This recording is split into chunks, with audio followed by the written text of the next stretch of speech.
The galaxy teeters on the precipice of eternal damnation. The malevolent forces of the warp clawing at the edges of reality, seeking to engulf the universe in a never-ending nightmare. Vrykan unleashes his secret weapon, the Hive Mind itself. Through dark pacts and corrupt rituals, the Tyranids have been stirred into a frenzy, unleashing their ravenous hunger upon the hive world of Belis Corona. Amidst the ensuing chaos and confusion, Vrykan's agents seek to plant the seeds of chaos within the gaggle of refugee ships, madness sweeping through those that had hoped to escape the Tyranids. Admiral Spire is about to discover a web of treachery so thick that escape is all but impossible. The warp's taint seeping into the hearts and minds of all those who dare to stand against the storm. Welcome back, aspirants and sycophants. We have just saved Huron Blackheart from a grisly fate at the hands of the Tyranids. Was useful.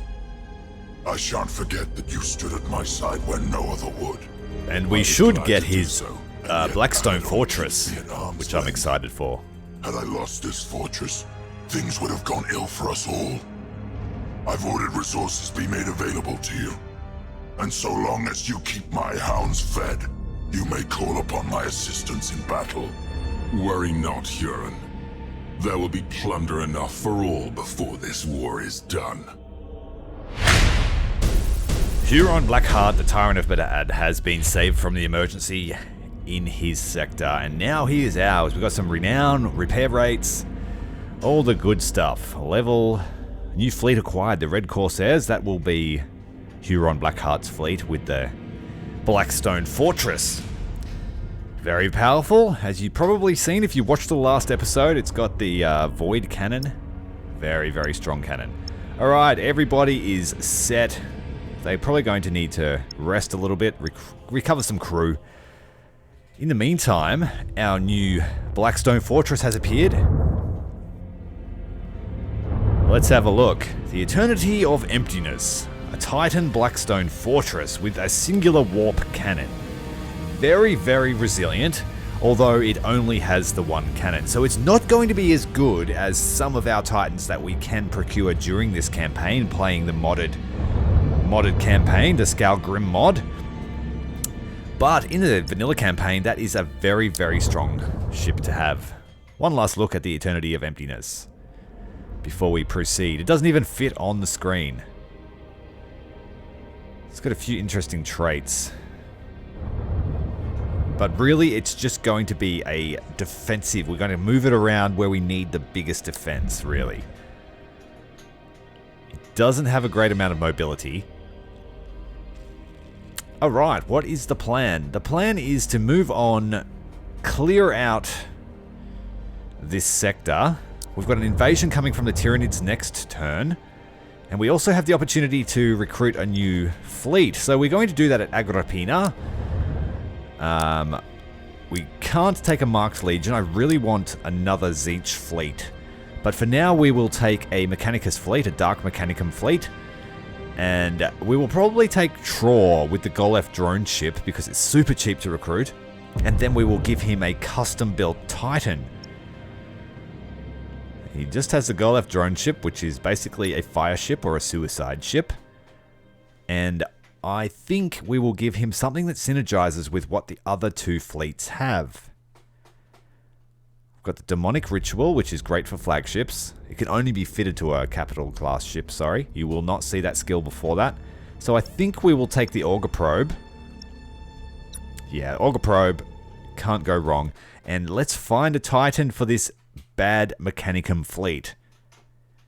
Got the triple barrel missile turrets here on the Titan Void Scream, as well as 13 void beams and the same cannon as the Blackstone Fortress. The warp cannon. So she's going to be pretty cool. Let's have a look at her. I have not seen this Titan yet. Oh yeah. Now that is right up my alley. That just screams, don't mess with me, and don't retreat. That's a one-way weapon by the look of it. Got 13 void beams, which makes it an excellent sniper. It's got 36 triple missile turrets for a total of over 90 missiles, as well as the warp cannon. Now, Obviously, this is not going to be a line ship. It's going to be a siege standoff ship. Tyranids have arrived. They're bringing quite a large fleet composition, but we have defenses and 3 defensive fleets here waiting for them, including the Blackstone Fortress, the Furnace Lord. Oh, this is going to be beam weapons galore. So we'll just take all the Titans, all the flagships, as well as the Grand Cruiser Executor. Every battle with the Tyranids starts with a giant psychic scream to let you know that the Tyranids are coming. We have one singular blip. We have a bunch of defensive citadels. Oh, it looks like it's a hive ship. Lots and lots and lots and lots of bugs coming towards our flagship Titan, the Furnace Lord. Let's get all of our fighter screens on them, because the Tyranids have insane amount of strike squadrons. Send out the Auger Probe, and we'll get the Blackstone Fortress to move up towards our defensive emplacements. Got improved boarding action, the Plasma Reactor. A bunch of Tyranids sacrificing their lives for the Spore. Alright, the Xeno ship ZTB1-RF. Another psychic roar pulsating out across the void. Your orders? Right, the Grand Cruiser from the Alpha Legion is going to take the escorts for a little merry trip, and the Furnace Lord's going to move up, try and intercept this smaller Tyranid contingent. Send off a spread of torpedoes there to try and block their advance. They're moving fast now, they're all boosting in. We'll move up the Alpha Legion to the flanks here of the Hive ship. Our citadels are about to take the brunt of the Tyranid feasting party. Try and send some fighters out to... Seems to be another smaller Hive ship coming in to the rear, and a larger one out in the mist.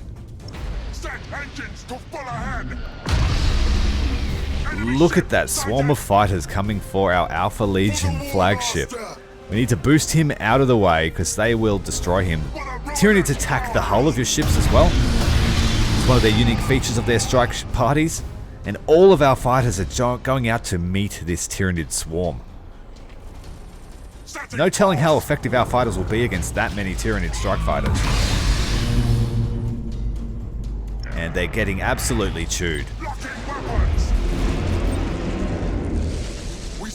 The Tyranid swarm chewing through all of our defensive fighters in a matter of seconds. They really want that Grand Cruiser. We are unstoppable. Meanwhile, the spores, the dying Tyranids leaving behind the perfect environment for the rest of the Tyranids to start feasting on the defensive platforms. And the swarm of bugs and locusts attacking the flagship, chewing through its hull. Look how quickly it's chewing through. We need to get them some help.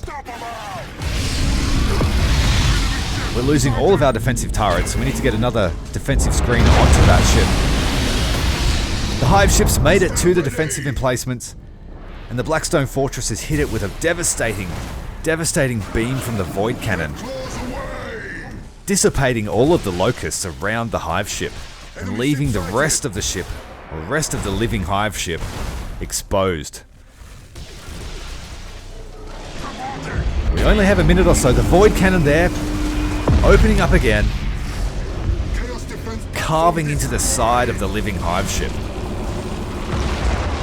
Huge amounts of acid and blood pouring out of the side. The Hive ship is screaming in anguish. Devastating wave of psychic energy emanating forward from the Hive ship. The locusts seem to be putting up a defensive screen. The colonists on board these defensive platforms are very, very worried for their safety. Despite being chaos cultists, they are still biomass for the swarm. This Hive ship is making its advance. Its giant maw, ready to consume that defensive emplacement. It looks like the Furnace Lord's Armageddon Cannon is ready for action, fully charged. Unfortunately, the warp cannon missed, so it's up to the end of days cannon. Here we go, charging up now. Getting hit by a spore cannon. The gunners on the broadsides of the Furnace Lord opening up on the other ships emerging from the mist. While we wait for this Armageddon cannon to charge. She's ready, powering up the weapon. Ready to finish off this Hive ship. We're going to punch a hole right through and destroy the brain of this ship. There we go.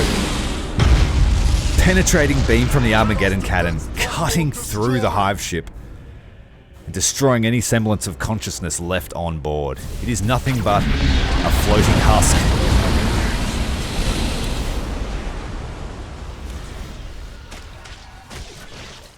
The remaining Tyranids have gone into feral instinct at the loss of their Hive ship. This smaller supporting Hive ship is no match for the Furnace Lord and the escorts that follow. There we go, the warp cannon from the Blackstone Fortress punching a hole straight into the maw of the remaining Tyranid flagship. Cis, pus, and flesh boiling in space. The creature hasn't got much life left.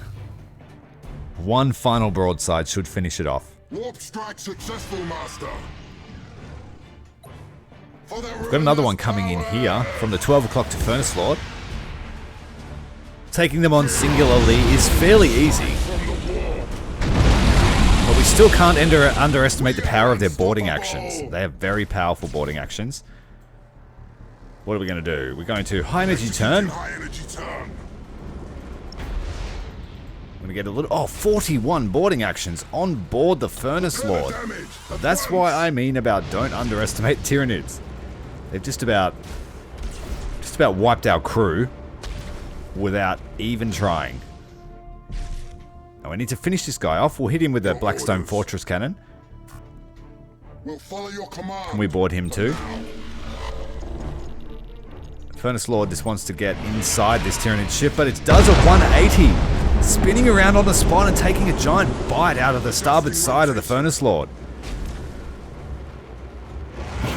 Chaos Warlord Gulrak hitting the starboard high energy turn to keep the momentum going and keep the broadside action.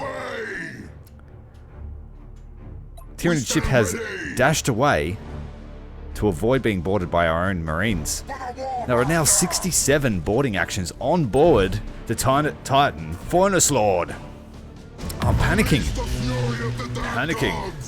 Tyranids are eating the spiky boys. Like previously, the warp cannon dissipating all signs of life from outside the Titan Hive ship. The Armageddon cannon is going to miss, unfortunately. We were a little bit impetuous with its use, and now this guy is giving us much more trouble than we anticipated. He's done another 180. He's coming back to try and finish off the Furnace Lord. Another gigantic bite. But that collision finishing off the Tyranid ship. And that is mission done. It was a little bit sketchy at the end, but we got there. So Huron and Gulrak from the Night Lords have got a few lessons to learn from that battle with the Tyranids. Despite only having one smaller ship left behind, they still did a fair amount of crew damage to us. So we cannot let the Tyranids get close. Ever. Alright, so the next mission that we are going to attempt is to try and infiltrate refugee convoys that are all fleeing from the Tyranids currently.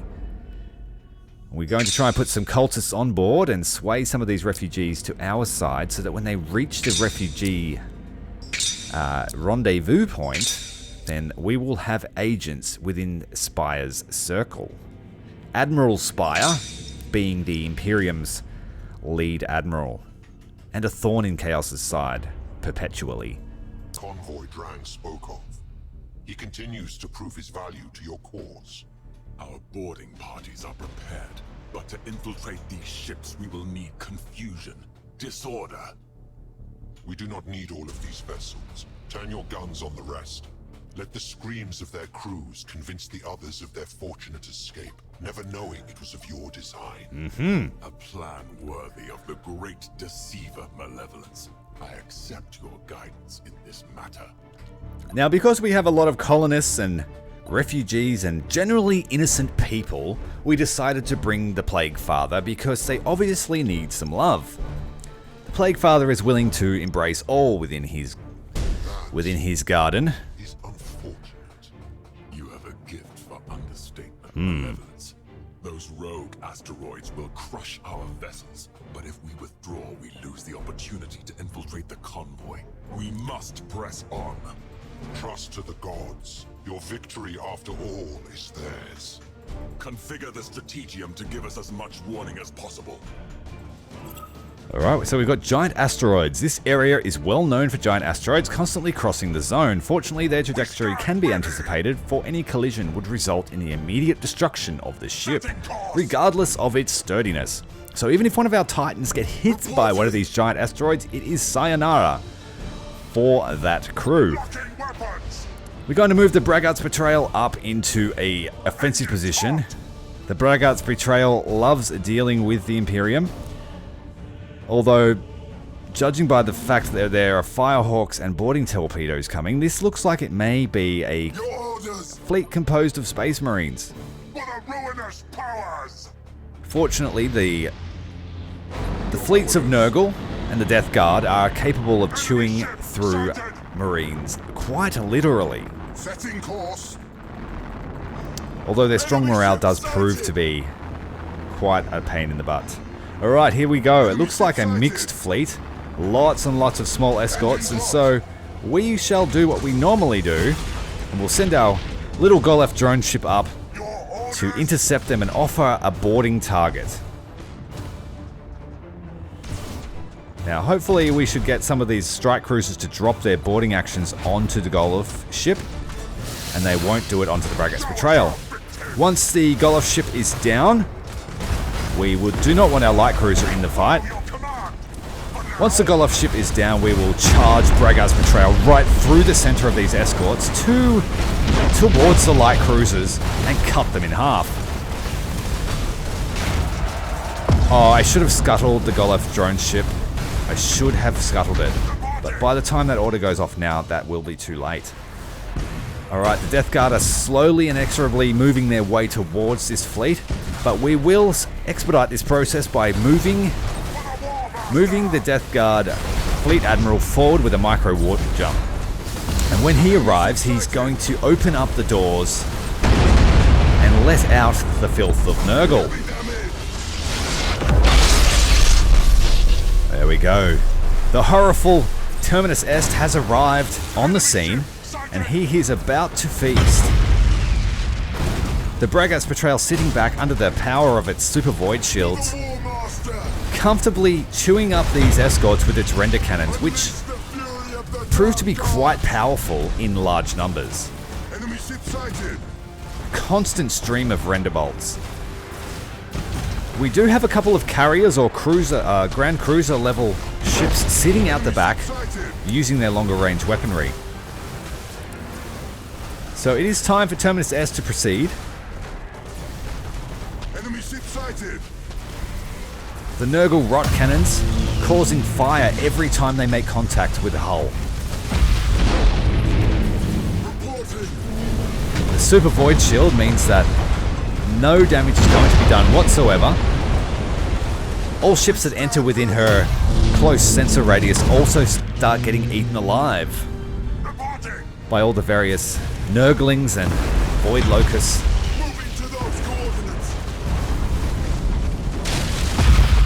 So it seems that the escorts and the initial transport ships were completely destroyed in this initial foray, but we have now a large number of sensor contacts on both sides of us, and I am assuming that that's the convoy. So once we take down the major fleet combatants of this little escort force, we will then seek to attack the convoy ships. And now we need to board. We need to destroy 5, and we need to infiltrate at least 3 by performing an assault action and allow them to escape. So we have to do an assault action and then let them get away. Okay, so what we'll do is we'll do the destruction mission first, I think. We'll get rid of all of the major fleet combatants, like I said. The first transport has been destroyed. We need to destroy 4 more and capture 3. Or board 3, rather. And then let them escape unmolested with our boarding crews on the ship. No doubt to cause some nefarious deeds on the course of their journey to the rendezvous point. There comes the first major asteroid almost hitting the Imperial fleet.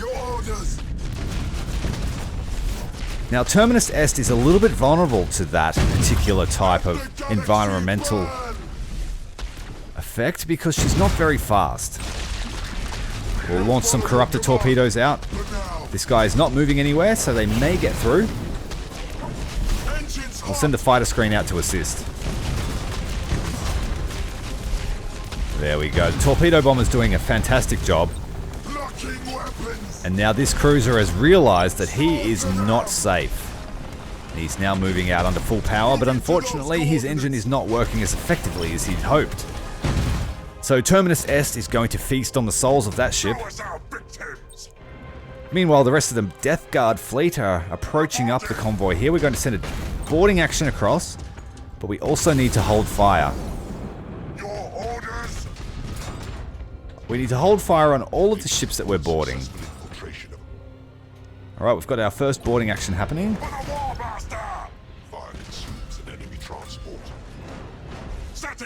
We've destroyed our second enemy transport. Going to board this one here. Oh, hello. The Astra Dominus, our former flagship from earlier parts of the campaign, has moved onto the battlefield. She's almost just a side note in our current fleet composition, but she is still a faithful ship. This Grand Cruiser doing circle work around the transports. Terminus S shield is down, so activate the Super Void shield, get them back up. When her shields are down, she has no turrets. So it's very important that her shields stay at maximum strength. The second transport ship destroyed by the Nurgle Corruptor Cannon. The ship completely obliterated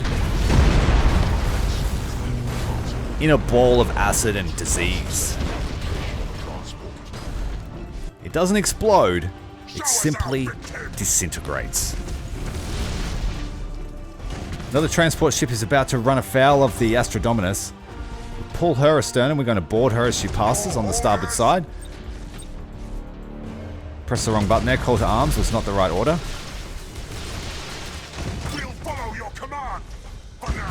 Just need to make sure we destroy the ones marked for destruction.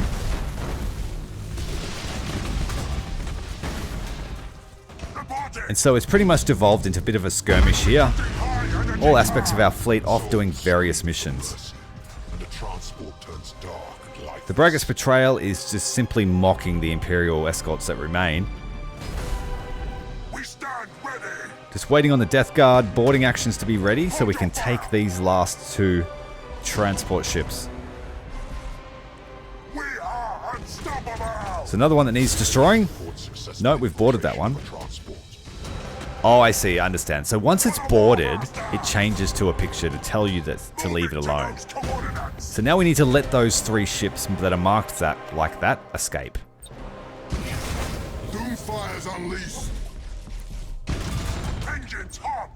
Like I said, we're absolutely making a mockery, and so we'll use the morale cannon to shout and scream those Slaneshi subverbs over to this Imperial fleet to let them know that they are dead.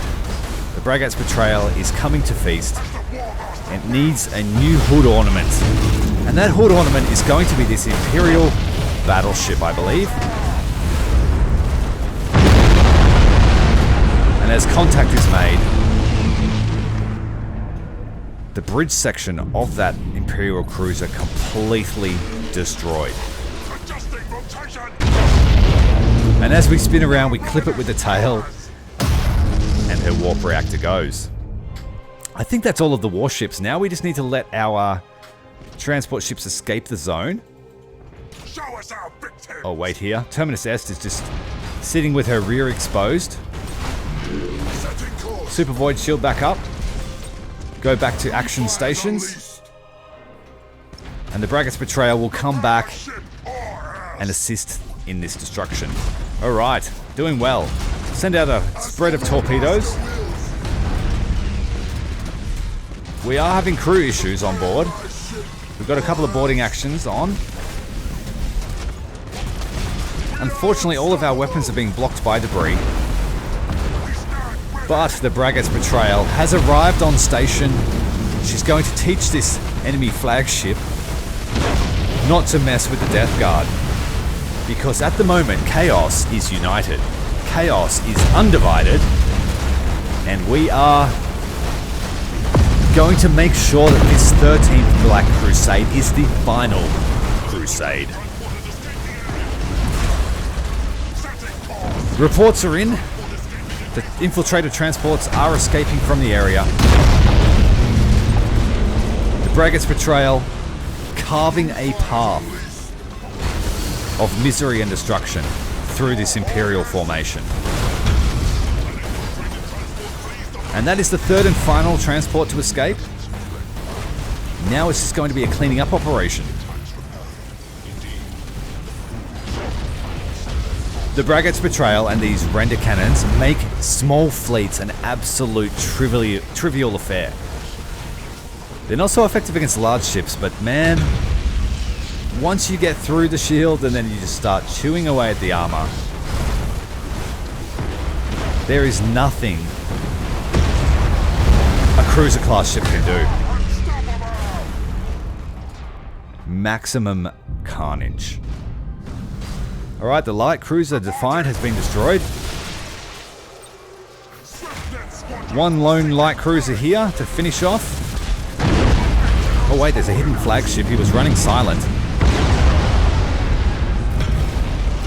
But in a matter of seconds, the ship is obliterated by a hail of missiles and corruptor cannons. We'll get Death Guard, Terminus Est, to move up with the rest of the fleet. He's going to rock up and feast on these transports. Terminus Est has arrived, and so the Death Guard commence their corruption.